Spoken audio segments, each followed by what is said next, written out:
When I was a child, my father started selling sewing machines.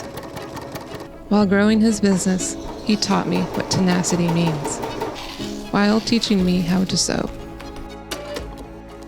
It's fascinating working with fabric, challenging it, knowing there are limits, but pushing what it can do.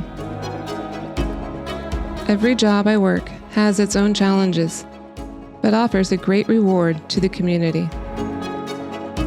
When designing a project, it's important for me to respect and honor the vibrant threads of buildings, of our community, of our history, as I infuse them with a fresh perspective.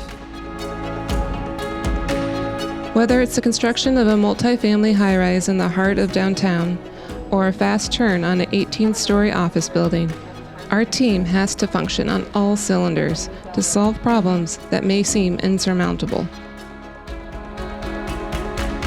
Making the impossible possible isn't easy. Successful design happens when people walk into a space and smile. That's when I know I've delivered what someone needed, that their life is better because the space engages them in a way that's meaningful. I've driven all across the metro and shared with my family how our fingerprints are intertwined with the fabric of our community through its architecture. It's humbling, knowing something I've created will be functional and bring people joy for decades. My name is Christine Sutherland, and I am an architect for Burns & McDonnell.